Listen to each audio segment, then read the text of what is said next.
जय हिंद दोस्तों।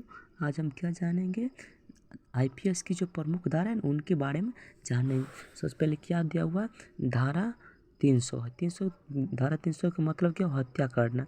यानी जब कोई व्यक्ति किसी को हत्या करता है तो उस पर कौन धारा लगता है, 300 की। किस पर 300 की धारा लगता है, जो हत्या करता है तो उस पर कौन धारा लगता है, 300 की। और क्या, 302 की धारा। 302 की धारा का मतलब हत्याकांड, जो हत्याकांड करते हैं तो उस पर कौन धारा लगता है, 302। ये क्या, 307। 307 की धारा किस पर लगता है, हत्या की जो कोशिश करते हैं उस पर कौन धारा लगता है, हत्या की कोशिश।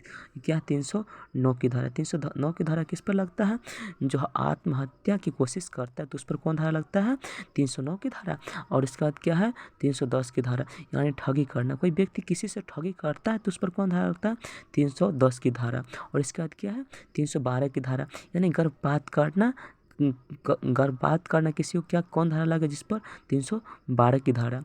और इसके बाद क्या, 351 की धारा, यानी जब कोई व्यक्ति किसी जगह क्या करता है, हमला करता है तो उस पर कौन धारा लगता है, 351 की धारा। और क्या हुआ, ये 354 की धारा है। 354 की धारा किस पर लगता है, स्त्री लाजाभंग जो करता है ना उस पर कौन धारा लगता है, 354 की धारा। यानी स्त्री लाजाभंग 354 की धारा। 354 की धारा का मतलब स्त्री लाजाभंग। ये क्या, 362 की धारा, यानी जब कोई किसी को अपहरण करता है उस पर कौन धारा लगेगा, 362 की धारा। क्या है, 376 की धारा, यानी बलात्कार जो किसी को करता है ना, जब किसी को बलात्कार करता है तो उस बलात्कारी पर कौन धारा लगता है, 376 की धारा। क्या, 377 की धारा। 377 की धारा का मतलब हुआ अप्राकृतिक कृत्य, यानी जो अप्राकृतिक कृत्य होता है ना वो कितना का धारा, कौन सी धारा होता है, 377 की धारा। और क्या, 395 की धारा, यानी जब कहीं डकैती होता है तो जब कहीं डकैती होता है तो वहाँ पर कौन सा धारा लगता है, 395 की धारा।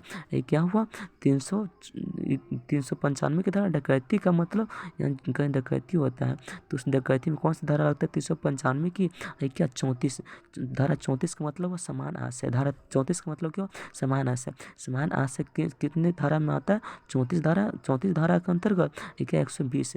120 हुआ जो षड्यंत्र रचना के अंतर्गत आते हैं। यानी षड्यंत्र रचना कितने धारा के अंतर आते हैं, 120 के। 141 धारा का मतलब क्या, विविध रूप विधि विरुद्ध जमाव, यानी विधि विरुद्ध जमाव 141 धारा के अंतर्गत आते हैं। 141 धारा का मतलब क्या, विधि विरुद्ध जमाव। 191 धारा का मतलब क्या, मिथ्या साक्ष्य देना। 191 धारा का मतलब क्या, मिथ्या साक्ष्य देना। क्या, 201 धारा का मतलब क्या, सबूत मिटाना। 201 धारा का मतलब क्या हुआ, सबूत को क्या करते, मिटा देता है।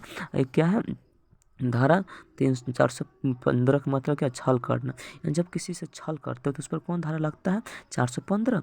और क्या, 445। 445 की धारा किस पर, जो गिरी भेदन करते उस पर कौन धारा लगता है, 445 से। क्या है, 449, यानी पति पत्नी के जीवन काल में पुनर्विवाह पर कौन धारा लगता है, 449 की धारा।